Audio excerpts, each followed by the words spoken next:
রোজকার রান্নার থেকে আজকের রেসিপি কাঁকড়া চচ্চড়ি। আজ বানাবো কাঁকড়ার চচ্চড়ি। তো এখানে আজকের কাঁকড়াগুলি ছোট ছোট, তো তাই আমি চচ্চড়ি করবো। এই কাঁকড়া আর কচি কচি ডাঁটা, পেঁয়াজ, আদা, রসুন আর এই যে কাঁকড়ার কুসুমটা, এই দিয়েই আমি আজ বানাবো কাঁকড়ার চচ্চড়ি।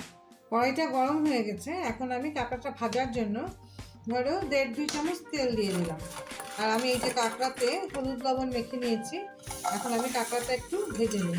কিছু কড়া ভাজলে কটকটা হয়ে যাবে, কারণ ছোটো ছোটো কাঁকড়া, একটু হালকা করে কাঁকড়াটা একটু ভেজে নিই। কাঁকড়াগুলি ভাজা হয়ে গেছে, এখন আমি কাঁকড়াগুলি উঠিয়ে নিই। খুব একটা কড়া ভাজি নাই, ধরো মিডিয়াম ভাবে ভাজা, যাতে কাঁকড়ার গন্ধটা সুন্দর হয় না তেলে ভাজলে। আমি তো কাঁকড়া খুব ভালোবাসি, আমার এই জন্য কাঁকড়া ছোটো হোক বড়ো হোক সবই ভালো লাগে।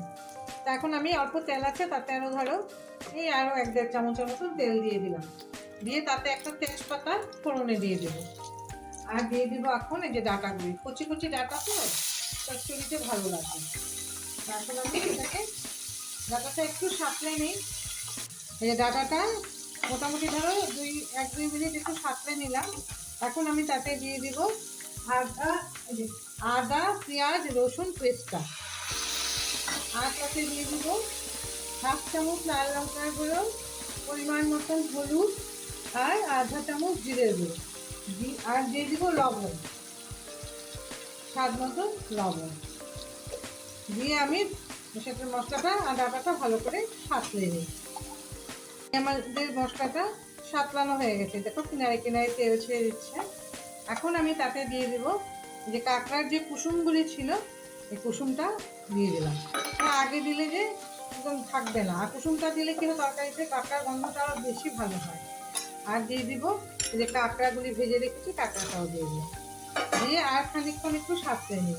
এই আমার সাঁতলানোটা হয়ে গেছে, আমি কাঁকড়াটা দেওয়ার পরে আর 1-2 মিনিট সাঁতলে নিয়েছি। এখন আমি তাতে দিয়ে দিব জল। জল খুব একটা বেশি দিব না, চচ্চড়ি তো।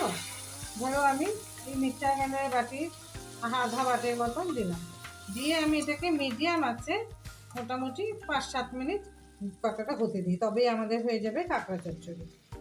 আমি দেখো 5-7 মিনিট তরকারিটা হতে দিয়েছিলাম মিডিয়াম আছে। আমার তরকারিটা একদম কমপ্লিট, ডাটাও সিদ্ধ হয়ে গেছে, আর সুন্দর একটা গন্ধ বেরিয়েছে গো। যারা তোমরা কাঁকড়া খাও এরকম ডাটা দিয়ে করে দেখো, ভীষণ ভালো লাগে। তো আমি এখন গ্যাসটা অফ করে দিই। এই আমার হয়ে গেল কাঁকড়া চচ্চড়ি।